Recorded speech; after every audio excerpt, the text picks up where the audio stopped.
Assalomu alaykum aziz do'stlar, sizlar bilan Uzubi dasturchi.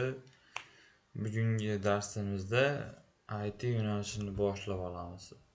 Shuni eslatib o'tmoqchimanki, bu video darsida Word, Excel, PowerPoint'da tugatganlar ko'rishni tavsiya beraman. Chunki hozirda dasturlashga o'tganlar shuni ko'rishni tavsiya berganligim tufayli o'sha Word, Excel, PowerPoint tugatganlar uchun qilingan video darslik.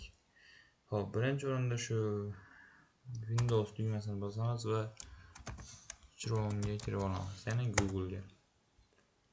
Kirganimizdan shu yerga yozamiz VS Code.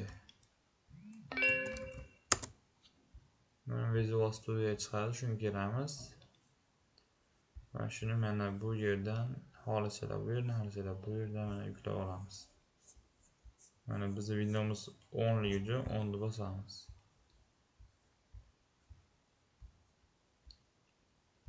Mana yüklashni boshladi.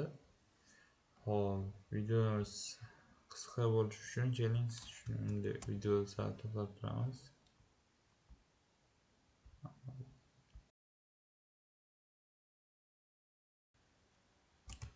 Mana bizda hozir Google orqali VS Code'imiz yuklandi. Bu faylni ochamiz. Mana ochgandan keyin kiradi.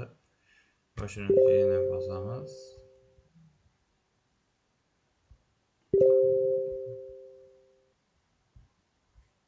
Bosganimizdan so'ng jicha kutib turamiz.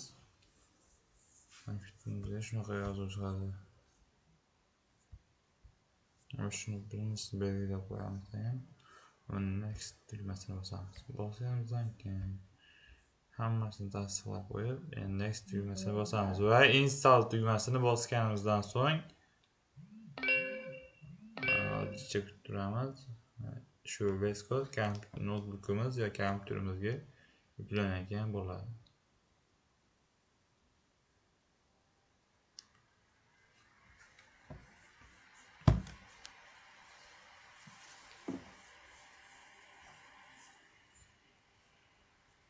Hozir mana jicha kutib turamiz, shu oxiriga borishini kutamiz.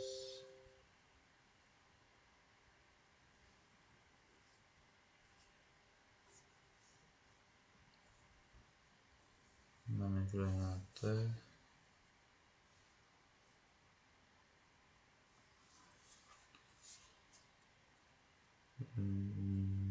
Sabr dedi.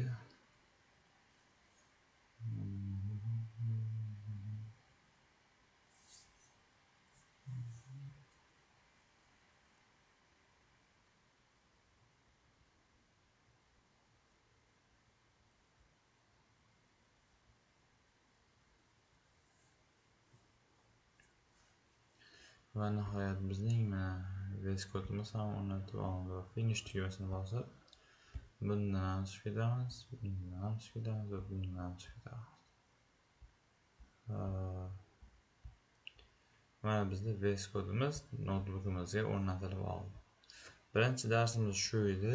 Ikkinchi darsimiz ham bundan joy bo'lishiga kafolat beraman. Sizdan iltimos bu darslar qoldirmasdan sabr bilan, mehnat bilan ko'rishingizni so'rab qolaman va like ham bosib qo'yishni va obuna bo'lib qo'yishni ham unutmanglar. Bu kanalim rivoji uchun men uchun bitta bir motivatsiya bo'ladi.